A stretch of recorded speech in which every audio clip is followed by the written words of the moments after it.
We good, Shanae? Yes.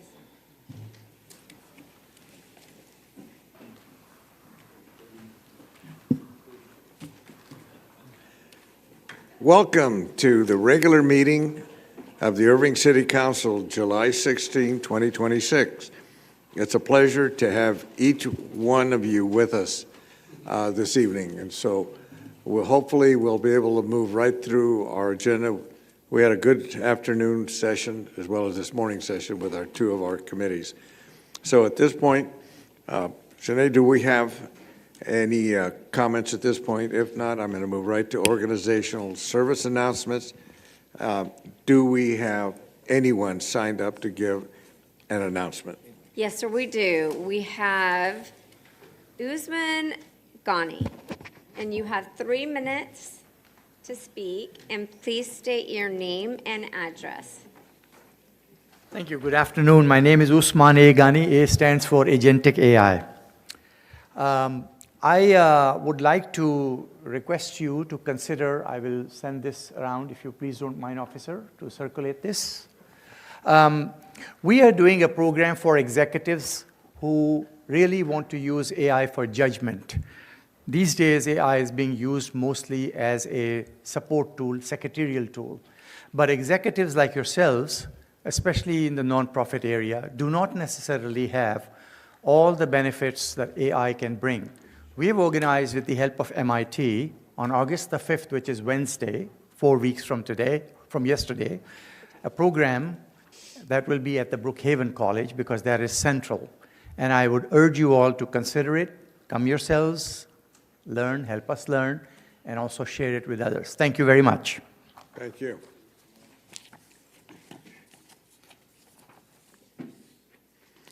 At this time, our invocation will be by the Right Reverend Shane Webb. Dear friend, good to see you. The invocation this evening will be from the Woodhaven Presbyterian Church here in Irving. Reverend Webb. Thank you very much, Mr. Mayor, esteemed councilmen, and hardworking staff. I appreciate all of you. Thank you for your leadership. And I invite all of us to lift our hearts in a spirit of prayer. Let us pray. Holy God, we thank you for this day, for the life that you have given to us, and for the wonder of this community. God, I'm thankful that we had a wonderful 4th of July celebration with a parade and fireworks that went off wonderfully and proves that this city can come together and be united. I pray that we would have more togetherness, that there would be more neighbors working with neighbors, and that we could find ways to improve this city together. God, I ask your blessing upon these, your leaders, and all these people here in this community. God, that we may learn and grow together as we expand this city, and that we continue to grow so that we can meet the needs of all your people. And we ask this in your holy and loving name. And all God's people said, amen. Amen. Our Pledge of Allegiance will be led by Councilman John Block. John, please. Place your hand over your heart and recite the pledges with me. I pledge allegiance to the flag of the United States of America and to the republic for which it stands, one nation, under God, indivisible, with liberty and justice for all. Honor the Texas flag. I pledge allegiance to thee, Texas, one state, under God, one and indivisible. Thank you, John.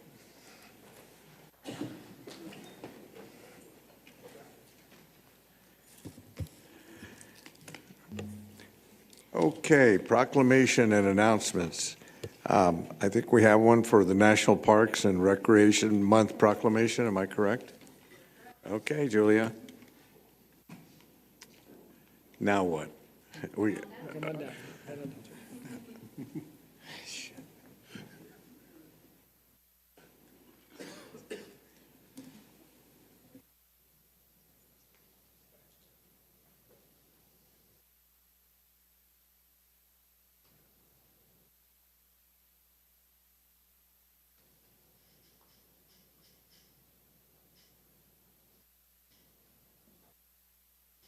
Thank you. Joe Moses, come on down here with me, please.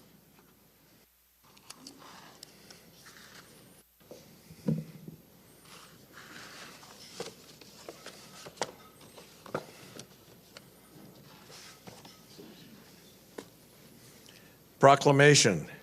Whereas the month of July is National Parks and Recreation Month, organized and launched by the National Parks and Recreation Association. And whereas parks and recreation programs are an integral part to the communities throughout the country, including the city of Irving. And whereas parks and recreation departments are vitally important to establishing and maintaining the quality of life in our communities, ensuring the health of all our citizens. And whereas parks and recreation areas are fundamental to the environmental well-being of our community. And whereas parks and recreation programs improve the community's economic impact through increased property values, expansion of local tax base, increased tourism, and the retention of businesses. And whereas the city of Irving recognizes the benefits derived from parks and recreation program, now therefore I, Albert C. Zapanta, Mayor of City of Irving, and the City Council do hereby proclaim the month of July 2026 as National Parks and Recreation Month. Joe Moses, our director, please receive this, and it's an honor to present this to you. You've earned it with all your staff. Would you like to call them up? Yeah. Call them on. I'd like to invite our park board members and our staff down here to come down and receive this with me and take a photo.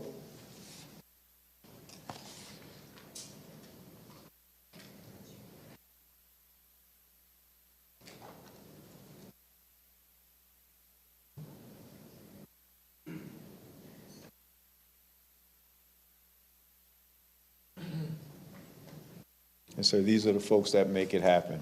I know.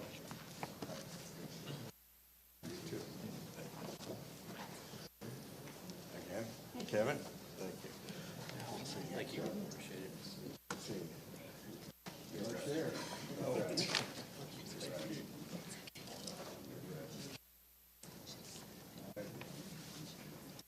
Okay. I'm right here.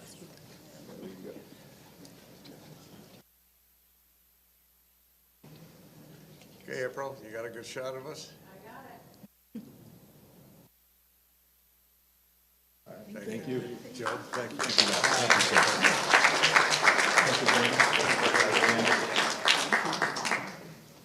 Don't sell that on eBay. Here.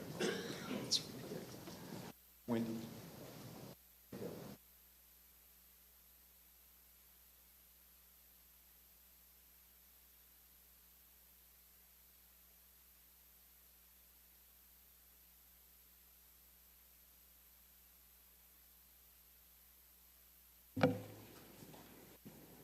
Thank you.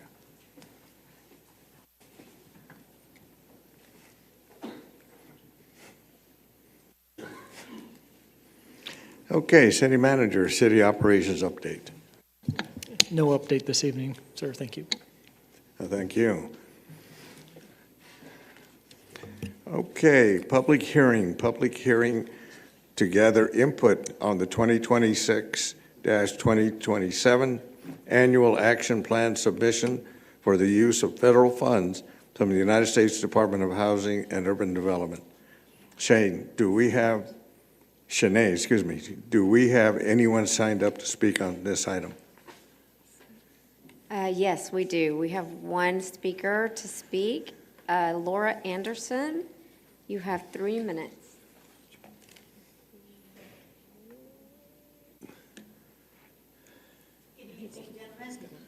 I'm Laura Anderson, and I guess I get 2 years in a row of being the only person who spoke on the action plan at council, so I take my duties very seriously. Good evening, sir. I just have a couple things. I know during budget hearing, I came down and talked to you about the cooling centers. I'm understanding that, Chris, you might have something in line for that. It used to be that the libraries were able to be used. Now the South Irving Library has a security guard, and so once somebody gets kicked out of the library, they're kicked out for a year. And so that is not an option. I'm understanding that people are moving down to the senior center.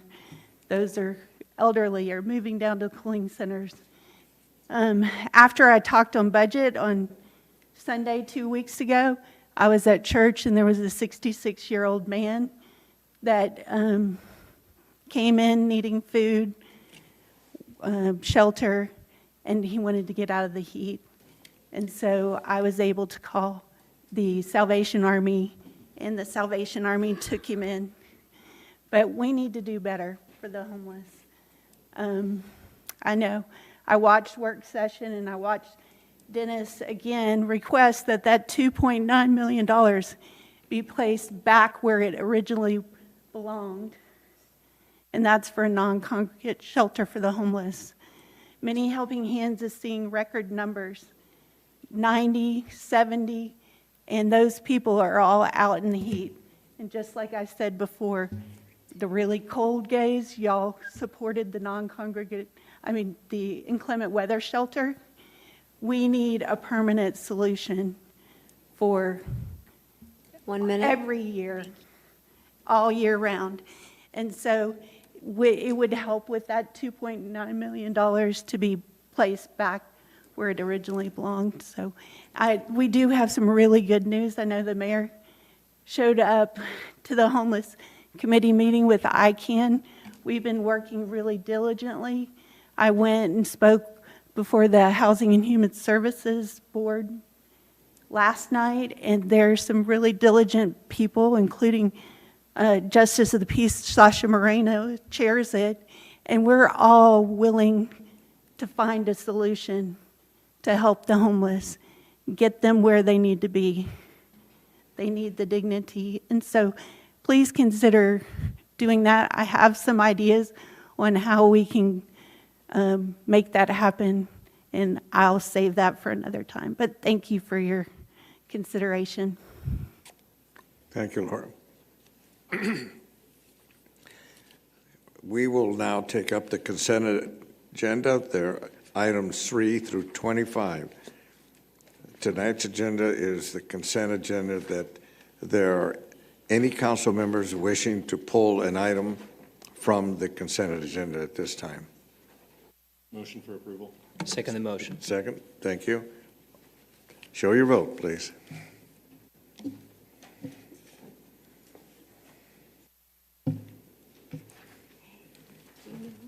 Unanimous. Thank you, gentlemen.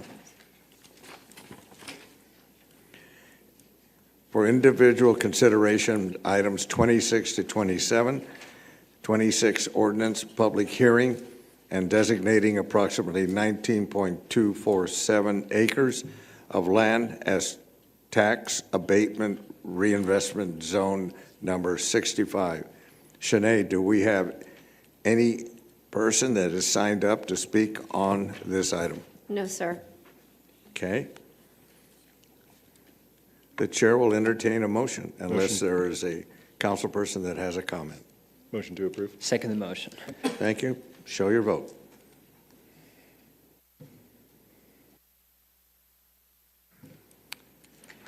Thank you, gentlemen.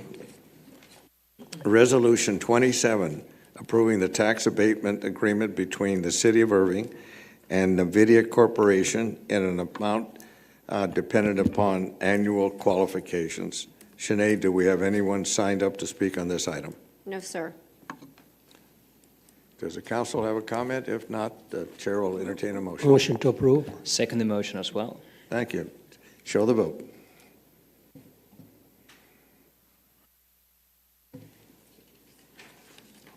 Thank you. Unanimous decision. At this time, the next item is zoning cases and companion items, items 28 to 31. At this time, we will ask anyone wishing to speak for or against any of our zoning cases to stand and be sworn in by the city secretary, Shanae Jennings. Please stand, if those of you that will be. Please Thank you. stand and raise your right hand. Do you solemnly swear or affirm that all statements which you will make tonight to the City Council of the City of Irving will be the truth and nothing but? Thank you. You may be seated. Okay. This time, is there any comments from any on the council would like to take up, or will entertain a motion? Yes? You doing it? Do we have any speakers on? No. Yes. Excuse me. Yes, we do. Thank you, John and Luis. Sinead, do we have anyone signed up to speak on this item? I Yes, think we this do. is an ordinance to amend the comprehensive plan, future land use map from business office to manufacturing office warehouse, 4203 West Royal Lane. Our first speaker is Michael Hio, followed by Christine Garcia. And then we have two more after that. Good evening, council members. Good to see you all again. Are you the applicant? Yeah, Yeah, I am okay. the applicant. I'm based in Austin, Texas. I work for Tesla as the architecture and design manager. And if you can, please state your name and your address for the record, please. Yeah, Michael Hugh. My address is 1700 Willow Creek Drive in Austin. I'm joined by my colleague. Hi, my name is Christine Garcia. I live at 363 Sugarcane in New Braunfels, Texas. I am the staff lead field safety engineer for Robotaxi. We're here to represent to you guys again about our Robotaxi hub in Irving. We really wanted to focus on three main topics. One of them being the progress that we've made with the first responders over the past 2 months. 2, site design and traffic. And 3, some insights on how we will utilize existing Tesla infrastructure.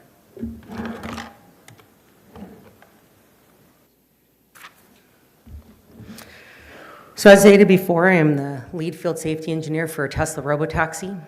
Prior to coming to work for Tesla, I was a San Diego police officer in California for 15 years, and prior to that, I was a firefighter for a few years. I lead first responder engagement and outreach, as well as all of the autonomous vehicle behaviors of what the vehicle does around first responders. I had led those efforts into that system. We don't think of our first responders as an afterthought. Okay, we consider our first responders all the way from the design phase, not just with first responders within Tesla, but even with our first responder partners. So we bring in the city of Austin because we are so close to them to our design approach. We talk about what our theoretical designs are, what we plan to implement on the vehicle, and then we also work through that training. And even that post-deployment feedback is very necessary on our end. We need to get this feedback to see if our theoretical concepts actually work in practice. While we acknowledge that autonomous vehicles do decrease our fatality accidents and decrease our severe accident rates, we also want to acknowledge that there is a possibility they could become a public nuisance and a drain on police and fire resources. So we also work with our first responder partners to make sure that we are not becoming a drain on their resources and that we are programming enough intelligence into the system to recognize and interpret semantics for certain events so that the car does the most appropriate and predictable action. I've been in the city of Irving now for the last couple of days, training their fire department and their fire personnel on how to identify, how to access, how to depower an autonomous vehicle. And we even added information about our battery technology, our energy products, our charging equipment, and how firefighters can do firefighting tactics in or around vehicles or energy products, and how they can be safe while interacting with these products. That leads us to point 2, which is site design and traffic analysis. Shown on the screen here is the layout of our site. We wanted to quickly talk on how the vehicles will flow as they leave the site. Again, the building is mainly to clean the cars. If you look at step 1, after a vehicle leaves the building, it either does one of two things. It'll exit straight onto the streets again, or it will head to that off-site lot, which is 200 stalls. So step 2, again, the main purpose of this off-site lot is during heavy traffic, vehicles will stage here prior to going onto streets. So let's say it's 5 p.m., crazy rush hour midweek. We don't want our 30 cars to flood the existing congested streets. We can slowly release them 2 every minute so they don't congest the streets. On the same topic, this is a graph that you guys may have seen before, but to quickly explain, again, the robotaxi facility is meant to clean vehicles mainly at night. So you see that blue line there? Between the hours of 8 p.m. and 5 a.m. is when we see the most activity there, again, because people are in the facility with vacuums just cleaning and wiping down cars. By the time it's the morning peak rush hour into midday and into the afternoon, the vehicles are already out and about onto the roads. So this assumption here, which we utilize with the max design efficiency of 5,000 fleet vehicles for this site, is what we used for our traffic analysis, which showed that the 5,000 vehicles, again, it sounds like a lot, but at night it is very comparable to a large grocery store. And quickly going into the building, again, this is a purpose-built facility for robotaxi cleaning. If you just focus on that big blue box in the middle, it's pretty much an open space so we can clean a ton of vehicles. So a car will come in, it'll get cleaned, wiped down for 3 minutes, and head straight out. There's a lot of additional extra stuff like service lifts and a car wash inside and in front of house, but the main purpose of the facility is it's designed very differently from a normal service center where you might get your car fixed or repaired because, again, half of the building is taken up just to clean the cars. Mr. Ho, real quickly, is Brendan and Adam part of your applicant process?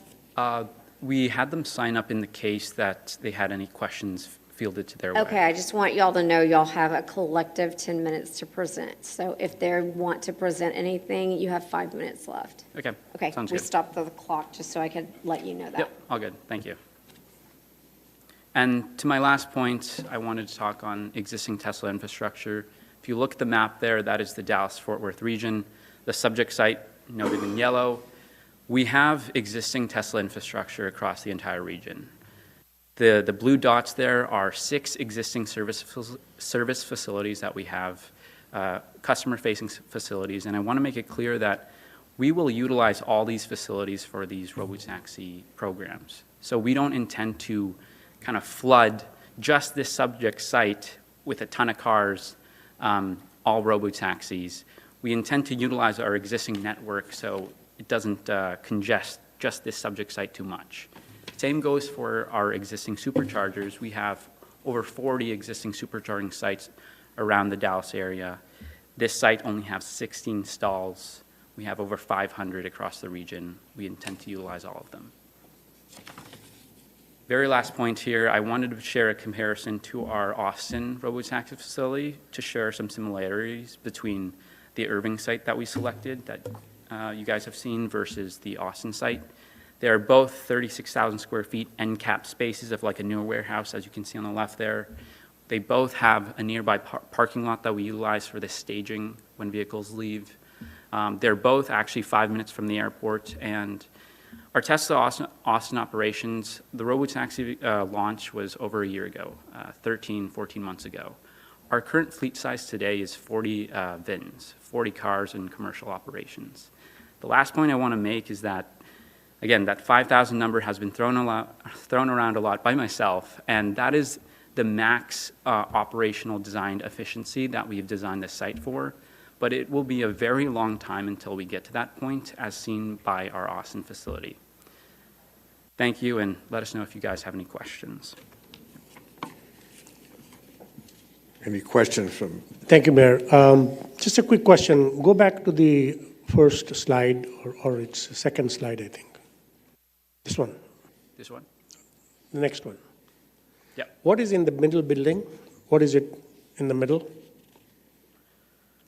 I'm not sure who the tenant is in the middle building. All I do know is that the building that we would be occupying in, there are no other tenants yet. Okay, but in the middle of these three buildings, this is going to be a future tenant in there, right? Correct, yeah. Okay. So the question which came while we were discussing it, you have building number 3, one portion of it, and then the building number 1, and the cars, number of cars is about 5,000 eventually, right? So when they come in for service in the evening, how they drive it from one building to another one from this route?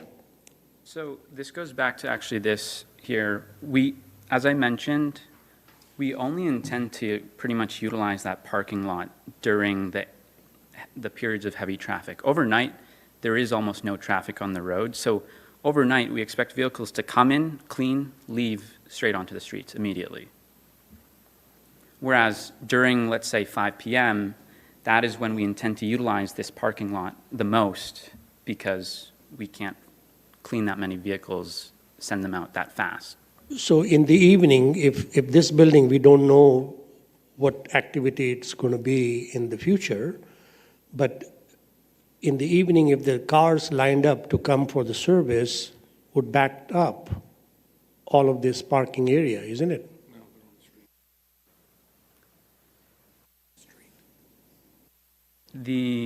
We intend to bring vehicles onto the public street to connect between the two lots. I'm not sure if this answers the question, but we don't intend to cut across the building in the middle and disrupt their on-site operations.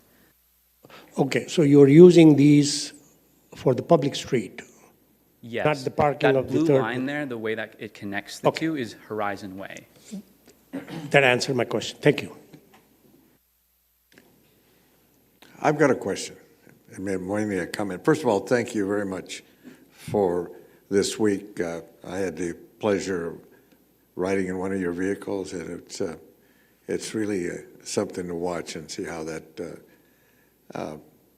technology is actually working. I think Luis and I were together, right, Luis? Yes. Yes. But kudos to how you all made it comfortable for us all to be there. I mean, that was my first ride in that kind of a vehicle, so it was really eye-opening, but also I want to thank you for that. One of the things that you and I talked about, because as with my colleague Abdul, had basically brought up, I think, a good not only question, but a notice, is the owner of the property here. Would you like to come up and make that comment?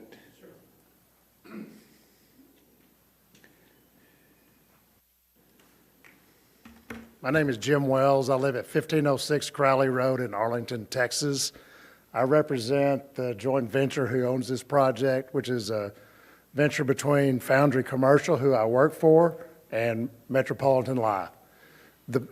Sir, the building that you're asking about in the middle is leased to Shermco, who was an original tenant in Irving at Grauweiler, and I believe Loop 12. They have not started operation there yet, but they are doing their tenant finish now.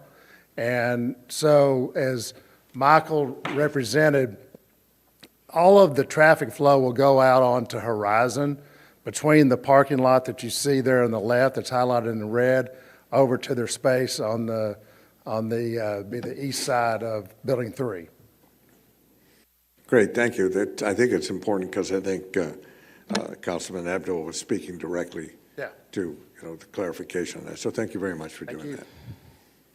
Okay, let me then go to the comment that I really wanted you to focus on, and hopefully you'll agree to it in your company, meaning Tesla, is that we did hear from our chief of fire as well as our police department and how well that you all are working together in helping train some of our firemen that are here that are going to be part of this effort as we go forward. I think the critical thing that we talked about is something that I'd like to hear your comments, and hopefully you'll agree, is that we're kind of breaking new ground on this new technology, and we're going to be right in the center of a major development area, call it the Metroplex, and near a major airport.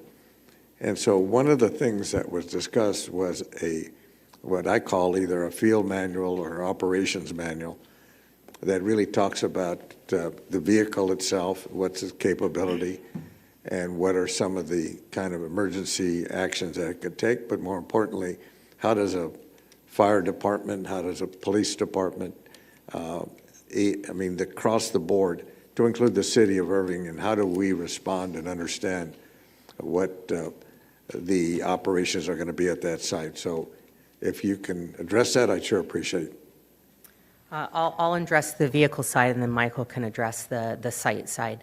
So we do have a first responder interaction plan and an emergency response guide for our vehicles, for our driverless vehicles, as well as all of the other vehicles across our fleet.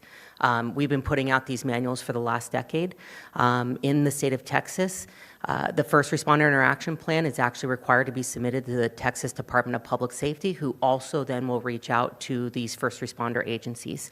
Our first responder interaction plan actually is uploaded to Texas Department of Public Safety's website, is publicly available for you all, as well as on our website. On the vehicle itself, there's a QR code. It's regulated by the state of Texas, required to be on the vehicle. It has a phone number to our mission control facility. Direct person answers that phone number. They're able to talk to that person, as well as scan that QR code and pull up all the information for that first responder interaction plan. Our collisions are also documented on NHTSA SGO's website. So a standing general order on their website, any member of the public can go to that website and look up what type and kind of collisions, not just with us, but with any autonomous vehicle company are being involved in, and they can read the information about that. We don't require or ask for confidential business information from NHTSA.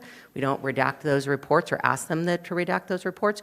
Those are available online for anybody to read. And then as far as the site, I'll turn it over to Michael.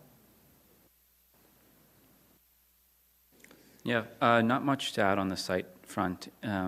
Again, speaking with Chief Conley, it sounds like we have agreed before we open the facility, he will come with his team to inspect the facility, make sure that we've agreed with them on the proper operating procedures before we actually start operations. Does that answer your question, Mayor, or do you have any other follow-ups? No, in talking to you a little bit earlier, I thought I made it clear that we were looking for a broader, I guess I call it a field manual, that not only talks about, and thank you, that was very straightforward on what the applications of the vehicle is and on behalf of Tesla, but I'm looking for something more comprehensive that can be utilized by training our young firemen, our police, and by the way, some of our key people in our public works, our transportation unit, et cetera. So I'd really like you to consider helping put that together.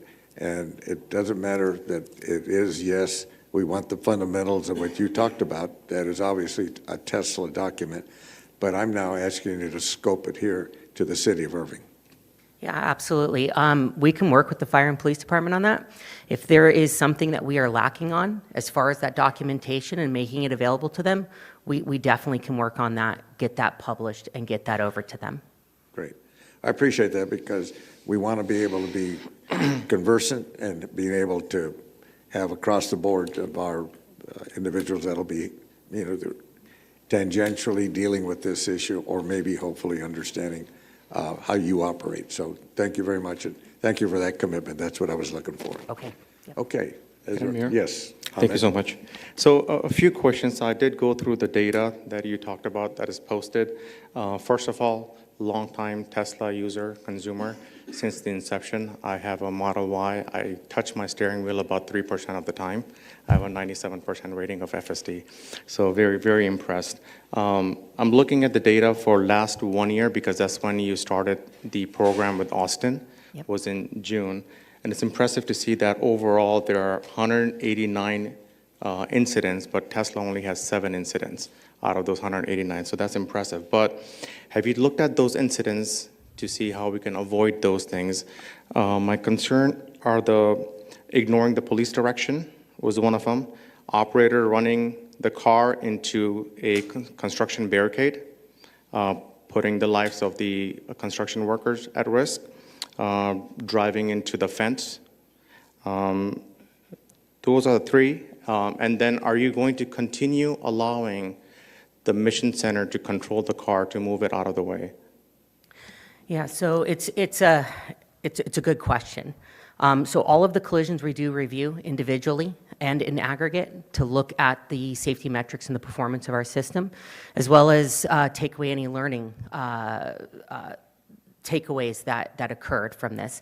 We're very transparent with the City of Austin. If we have an issue like what you described with those failure to follow the hand signals, I actually contacted Lieutenant White over at the Austin Police Department. We looked at that video and debriefed what happened, and we decided that we're going to go back and do more data collection with our first responders and kind of train the car more on these hand signals.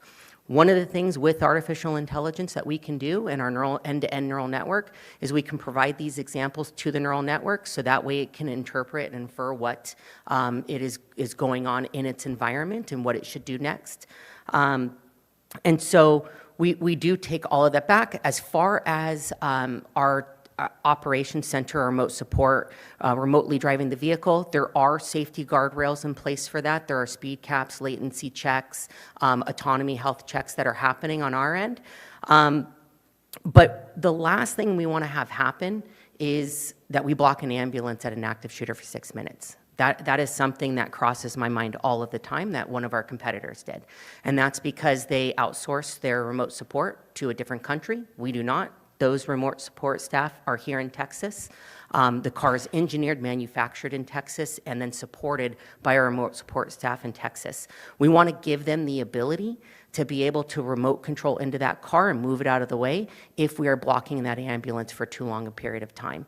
In my opinion, we shouldn't be blocking it at all, but as first responders, we always talk about Plan A, Plan C, Plan D, Plan E, F, G, and we talk about contingency plans and what we should do next.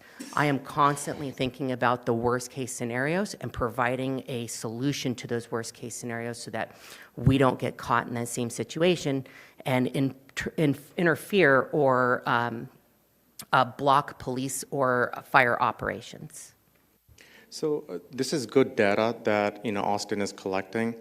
As you guys expand into Dallas and Houston and Irving, would you make that data available continuously, or is that specific to Austin only? No, we make that data available for our first responder partners in all of the cities we operate in. If they want or have questions about a particular incident, we are able to bring them in and show them that video and some of the data and go over that with them so that we can debrief these incidents. Now, when we bring them into our facilities, we also do provide them with confidential business information so that way they don't go out and share that data. There might be some data in there that it has personal identifiable information of our customers. We don't want to violate any laws that exist by allowing that to be leaked out to the public. But as far as the synopsis of this incident, we do share that publicly, and it's also on that NHTSA SGO website. I'm just concerned about the operator driving the car into the construction barricades. Yeah. What have you guys done to make sure that doesn't happen? Yeah, so on that particular incident, there was some conversations that were had back and forth in our Mission Control Center, what was done and what could have been done differently. We are working on some of the video quality on our end to make sure that it is rich in information and that the remote support operator can appropriately see their environment. And so in that case, I don't want to go into too much of the specifics publicly, but we are working on increasing some of that video quality on our end. Thank you. Yeah. Okay, excellent. I think one of the last things I'd like to mention is that, because we are in, from time to time, do have flooding in our city. And Houston is a good example of what it's going through. And that would, to me, would be a key element in the manual that I'm asking you to really think about doing, because we have an emergency management services also. Yeah. So we're looking for something that really, we need to help protect our citizens, also our facilities, our roads, et cetera. So if you take that into account, I'll be really pleased. Absolutely. We have an operational design domain. Part of that is environmental factors. If a city issues out a do not drive advisory, we heed that warning and we ground the vehicles. We don't continue to make them go out and drive. We have certain weather conditions where we feel confident and comfortable that the car can operate. So when we monitor weather in our Mission Control Center, should we reach a certain threshold that we are looking for, we have the ability to either harbor the vehicles in place or pull them back in. So we constantly are monitoring that. We also pull in information from 511dfw.org, which provides an API, so a server that we can communicate with and bring in all of that traffic information, including some of the flooding. Great, thank you. Yeah. Okay, any other? Yes. Thank you, Mayor. Please, Councilman. I'm very pleased with the comments this afternoon made by the chief, fire chief, as well as the police chief. And thank you very much for cooperating and answering all the necessary questions. Really appreciate that. I think this is something, as Irving, we look forward for it. Thank you. I think the last comment I'd like to make is that, we know that even the state, as well as the state and national fire associations, are looking at some of the impact on EVs. And so this is kind of a moving development for all of us. And so, but I thank you for you being very forthright, trying to help us get to where we can understand what our responsibilities are going to be going forward. So at this point, is there any other comments? I'd like to Yes, make a motion for approval. Okay, is there a second? Thank you. Show your vote.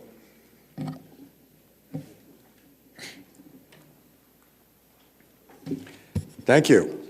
You have a unanimous decision. Thank you. At this time, I just want to be sure I go on the record on this. That was a unanimous vote for ordinance 2026-52-CP, amendment to the comprehensive plan, future land use map from business office to manufacturing warehouse at 4203 West Royal Lane. Thank you, gentlemen. This time, item number 29, ordinance 2026-51ZC- zoning change from freeway to SP1, ML-20A, close. Detailed site plan, light industrial 20A, with an additional use of a facility for the storage, dispatch, service, and repair of an autonomous vehicle fleet 4203 West Royal Lane. Shanae, do we have anyone signed up to speak on this item? Yes, the same speakers. Mayor, Yes, sir. I'd like to make a motion for approval. Okay. I'll second. Okay, wait a minute, guys. Would you like to make a comment, or are you happy with what you already have said? All right, you're good. Okay, Councilman Webb, you got a motion. I'll There's second. Second. Gentlemen, show your vote.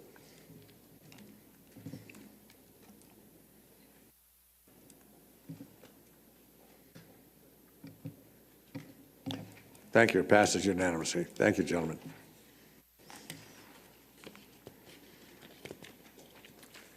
Item 30, ordinance 2026-82CZ, zoning change from CN Neighborhood Commercial and State Highway 161 overlay to SP1, paren C-N, closed, detail site plan, Neighborhood Commercial, State Highway 161 overlay to allow an auto service center, minor as a principal use within the State Highway 161 overlay, 4149 North Beltline Road. Sinead, do we have anyone signed up to speak on this item? We do, Mr. Jim Dewey.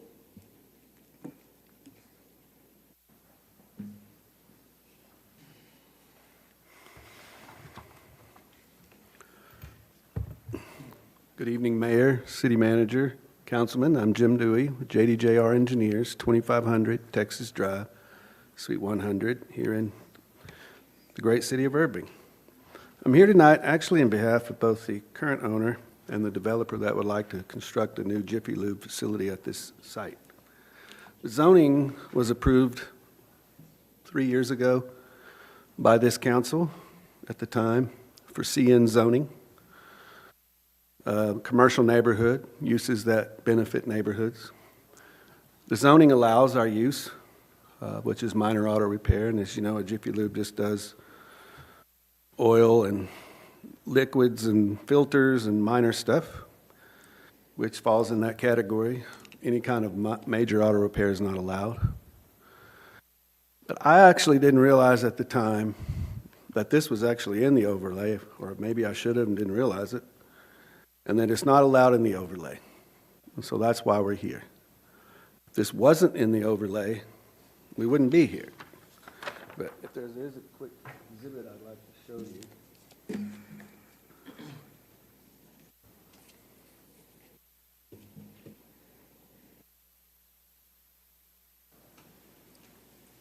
That will give you kind of an understanding of where this property is and how the overlay is configured in this area.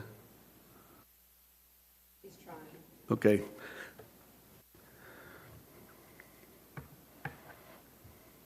Well, while we're waiting on that, the site is also designed so there's no bays facing the residential properties behind us. They will not be able to see into any of the bays, see any of the work being done, which we thought was critical to try to be as compatible as possible with the adjacent single-family neighborhood. This is an area, the property there in green is the subject site. You can see I've highlighted in red what is part of the overlay. You can see this is probably the furthest part of the overlay in this particular area. It's over 1,500 feet to State Highway 161. And in between 161 and this property is entirely covered with floodplain and floodway. I don't believe that the development of this property in any way will affect development or looks or aesthetics or what kind of uses you want along State Highway 161. It fronts onto one of the most major arterials in Irving, which is Beltline, and simply won't impact 161. Okay, so the other thing is the letters were sent out to all the neighbors in the area. I believe the staff said at work session that there was 9 letters. I only have 7. These are the 7 letters we received that we received in support, and none of these are from the current property owner or the original developer. These are all from other property owners. 3 on the south side of the street are owned by a home builder, nice luxury home builder, a pretty nice builder, and he has no problems. He's in support, and does not think that this use in any way will affect his sales or property values. The 4 along the north side are all individual property owners. I don't believe there's any homes on those. There's 5 houses on the south side. We did not receive letters from 2 of those owners, but we didn't receive any letters in opposition. So I think that helps in trying to convince you that maybe this is not can be a compatible use and that the owners really are in support of it. So with that, I'd be glad to answer any questions you have regarding this request, and I would respectfully ask that you vote to approve this case. Thank you, Jim. David? Thank you, Mayor. Jim, pardon me. Thank you for being here. We got a little bit better understanding of the overlay from previous landowner before it was all chopped up. In that regards, you should not be in the 161 overlay. In my opinion, I'll be voting for it today. Thank you. Abdul? Thank you, Mayor. The question I have is the belt line, that area is mostly a retail and commercial area, right? Yes. And to the south of this lot, that strip mall or that open land is also a commercial area. Yes, and what is planned on that is a 10,000 square foot multi-tenant strip center.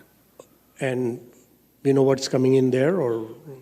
I'm not aware. I'm sure he probably has some tenants already with letters of intent, but I'm not aware what those users are. The second question I have is this, from this neighborhood on the north side, there is no visibility issue, right? I mean, these bays, these cars, whatever the activity they have, it over here. Yeah, they will is not be, visible. none of the properties will be able to see into that are directly behind here will be able to see the bays. Is it because of The bays face east and west.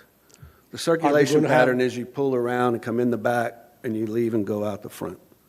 Is that going to be a fence in between? There's already an existing retaining wall. This property is about 5 feet lower than the adjacent property, and there's an existing wood fence on top of that. So there's about a 11, 12-foot difference from the top of the fence to the site. Mayor, may I? Ahmed? Thank you. Mr. Dewey, would the developer commit to tree line by that retaining wall? If you could put the site plan back up, well, let me see. I think I have a copy of it.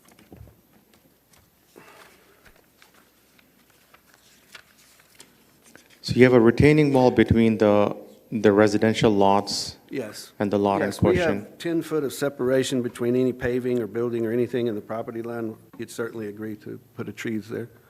Okay. Are there any particular type of trees or density of trees? I'd just like to see green fencing. I think that'll take away any kind of concern. Okay. So, We will put something in that has, that will grow to a good height, Appreciate further it. screen. I actually drove by that area just to get a better understanding of it, and I didn't have any concern because, you know, like Councilman Kabir said, there's other commercial businesses over there, and Jiffy Lube is, or, you know, this is light mechanic shop. It's not heavy, so it's not your typical mechanic shop. So I didn't have any concern when I drove by there, so I would be in support. Mayor, if there's no other comments, I'd like to make a motion to approve. Second. Mayor, Okay. I got a Yeah, question. excuse me. So Go ahead. You That is- recommended trees. Could you put that map back up again? One just showed the site plan. So you said you want trees. How far you want these trees to go? His property is only 138 feet. Are you saying that you want trees to go 138 feet, or you want trees to go all the way to the last house? I would say at least where the bays are, where the building is going to go. So the residents are not looking at their building. Yeah, we'll Where the commit to bays putting are. it all across the green area. What's shown in green, Yeah. I said, we'll completely. Right. From Right. one end to the other. Yeah, and that's my point. I don't see no need to put trees beyond the green area back toward the back. There's plenty of trees back there as it is. And it won't be under the same ownership should this be approved. Okay, do we have any more comments before we vote? Okay, gentlemen, show the vote.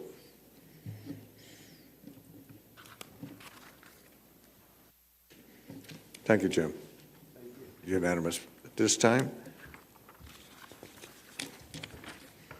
Item 31, ordinance 2026-142-ZC, zoning change from SP1, Pren R-AB detailed site plan, restaurant with alcoholic beverages, convention center, retail, entertainment, hotel, restaurant, and related uses to SP-1, R-AB,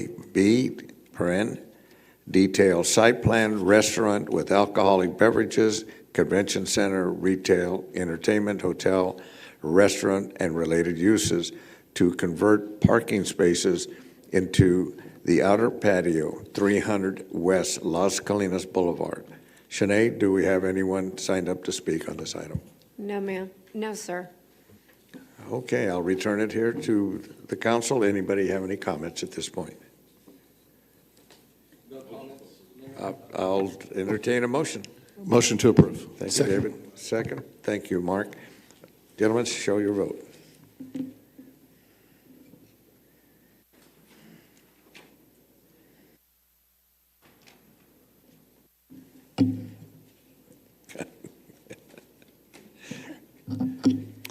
Okay, we have a 7-1 vote for passage. Thank you. At this time, I'd like to move to item number 32, a resolution appointing members to the Dallas County Utility and Reclamation District, DCURD, Board of Directors. David? Thank you, Mayor. Beth, you have a motion? I move to appoint Richard Lindsay and Bobby Stewart as members of the Dallas County Utility and Reclamation District to terms expiring October 2027. Thank you. Gentlemen, show your vote.